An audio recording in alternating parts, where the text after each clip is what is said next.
Hi guys, how are you? So my voice is back-ish.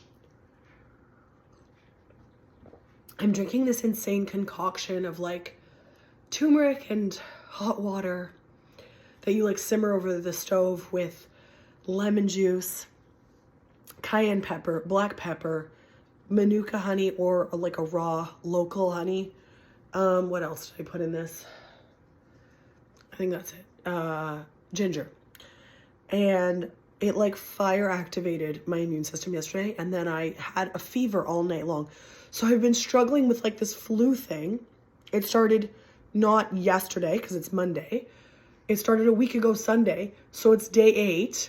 I lost my voice starting Wednesday-ish, full loss of voice on Thursday last week.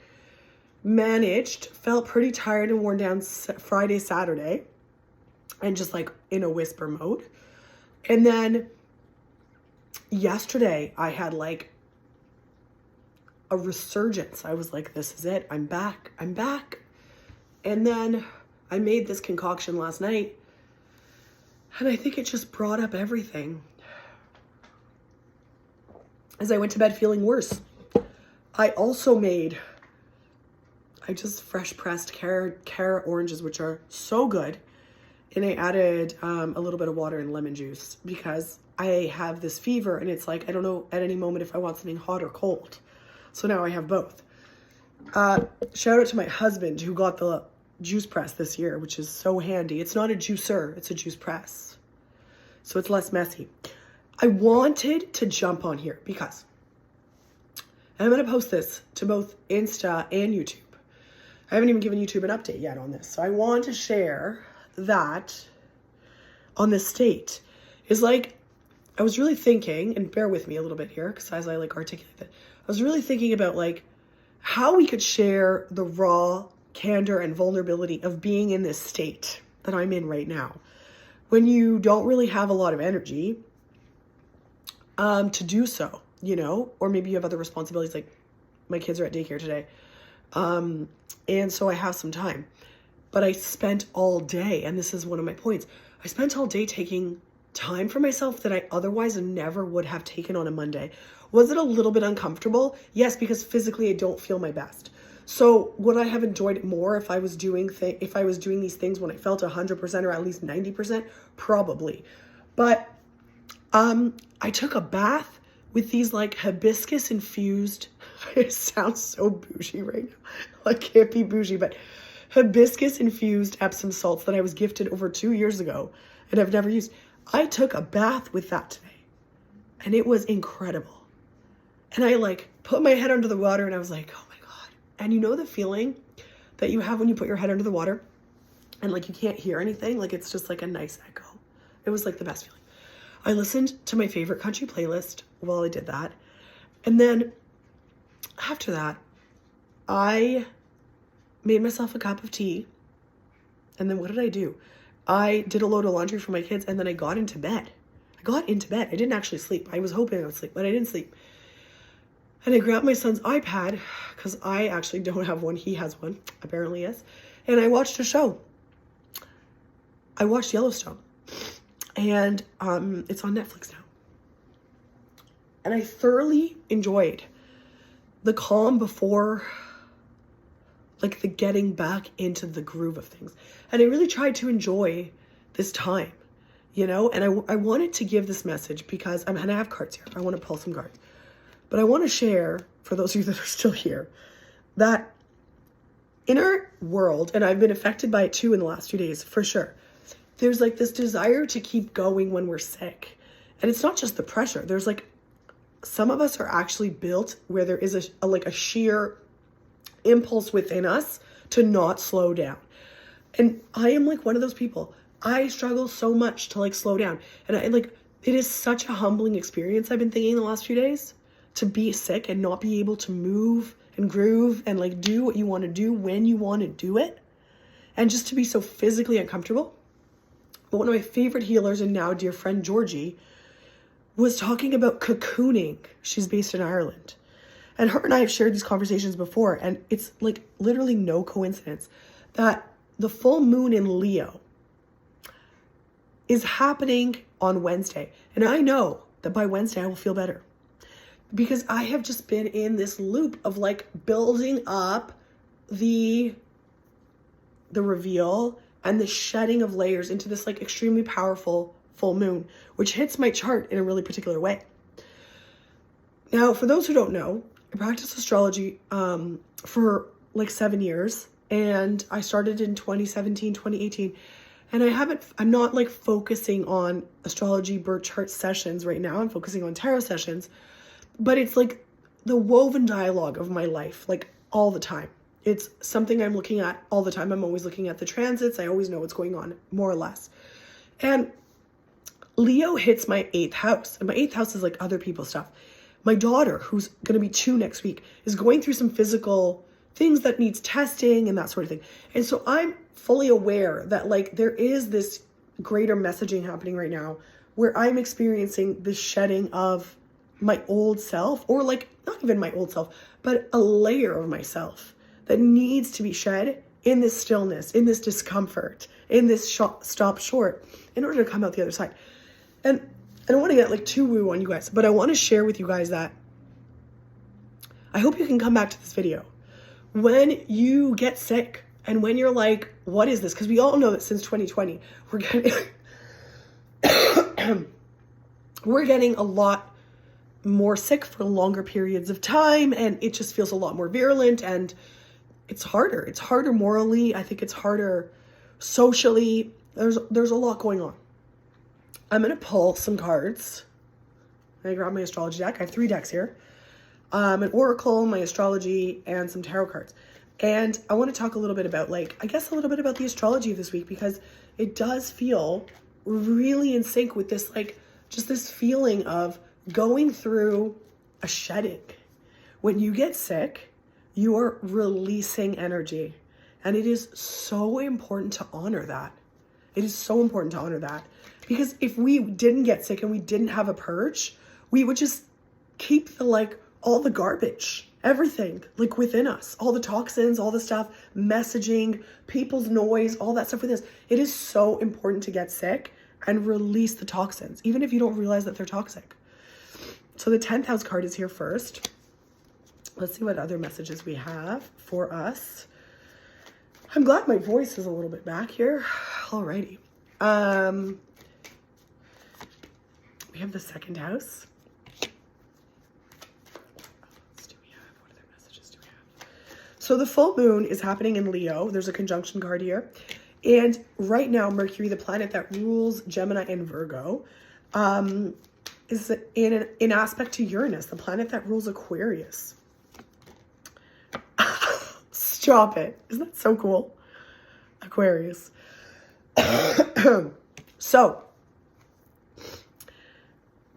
let's just take a look at what we have here. Oh, the bottom of the deck. Pluto. We have all the information we need. The bottom of the deck is Pluto. Chiron is reversed. There's healing that needs to be done that we don't want to look at. Pluto is like just the onset of like massive transformation. There's a square to Virgo, our everyday routine, and our outlook and the way that we see ourselves and the way that we see the world. Growth. In order for growth to happen. But because some of those cards were reversed, there's a reluctance in that element, in a lot of those elements. There's a struggle here. Something unexpected has come our way, and it's reluctant around finances for some of you, actually, in your career. So there is maybe like a little bit of an unexpected, it could go both ways for some of you. I'm getting a message like there could be a boost of finances for some of you, like an injection of money that you didn't expect. But expect the unexpected right now, because Aquarius is in the mix with the 10th house career in a conjunction to the 2nd house. The 2nd house rules, some people say it rules your self-worth, but typically it's like your finances. It's how you earn a living. It's a little bit related to how you earn a living. It's the money that you have in your life, like your investments, that sort of thing. So there's a shift on the horizon around that. Of course, some of us tie our success to that sort of thing. So there could be messaging around that happening for you right now, or whatever time you happen to see this video. Aquarius and Mercury, Uranus and Mercury and Aquarius. We're getting like these sort of impulsive unexpected thoughts that are coming our way. And the messaging is leading us to breakthroughs. The other thing is that the sun is going to square off with Uranus right before the full moon on Wednesday. And this creates sort of like anxiety in our identity. It can have us feeling like a little bit low. It can have us questioning who we are and who we aren't. It can have us experiencing like just this really sort of like chaotic physical experience, or even just like, am I hearing what I'm really hearing? Am I seeing what I'm really seeing? Like, what is really going on? Or even just this impulse to do things differently in that day. The hawk and the thistle are here. Persistence and grace. Persistence and grace. That's literally what the card says at the bottom. For me, a hawk is someone that is like an omen, I should say, that can see all the things. It can see all the things. Did you guys know that hawks have incredible eyesight and they can spot like the tiniest thing down to a mouse from like super high in the sky? I am so fascinated by hawks. Where I live, there's a ton of them all the time. And ravens and crows. Let's get another card for you guys. We have the raccoon and the sycamore. This is an interest to kind of look for what's beyond. Always kind of looking for, like, maybe the stone unturned. There's an interesting thing here. So curiosity and patience are coming together. The visuals on this card are beautiful. On these cards are beautiful. Let's pull from tarot. Let's see what we have coming up for you guys. Oh, we have a jump card here. We have a 10 of Pentacles coming through, echoing that second house energy, as well as sort of that 10th house stuff. The 7 of Wands is here.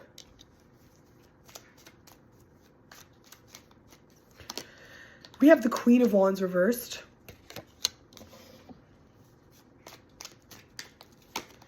We have the Devil, so yeah. I think there's this sense of like wanting to find fulfillment, looking to kind of cash in, but feeling like we're stuck and we can't get ahead. I think there's a tremendous amount of guilt around that too. The Page of Wands is here. Looking for the next actions, looking for the next steps, maybe. The Tower is here. There's a reluctance to let something go for some of you. Something's got to go in order for you to move forward. So even if you are experiencing, as I am on the heels of this full moon, just this like tremendous sense of like purge and physical, just like it's a physical stagnancy at the same time as it's like this physical exodus in a way. The 4 of Pentacles is here. Like, we don't have enough. We're hanging on to what we have. So I'm going to get one more oracle for you guys from this deck.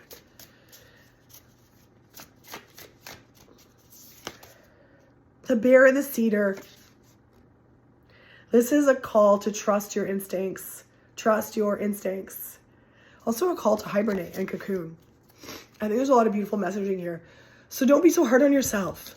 Don't be so hard on yourself. I do think that there is abundance coming for you. I do think abundance is just on the other side of this. I heard somebody say, like a healer that I love, say that this moment in time is like a detour. And I do really feel that. I feel that this is detour energy. I do feel that we are really being tested at the ego level to sit in stillness and not be able to do all the things or move in the ways that we want to. There's a bigger reason for that. And if you just find gratitude for, you know, being at home, for instance, when I'm sick, it's an amazing thing, versus like a hospital or something. And also just like for the letting go, for the shedding. I think that just shifts your mindset just enough so that you can find the light through like the darkness, you know, because it can feel really lonely and really depressing. I'm not going to lie. Like that's a valid truth. Yeah. There's more to the story when you're sick. There's more to the story. It's not what you're seeing or feeling right in front of you. It's really this instant of like trusting the process.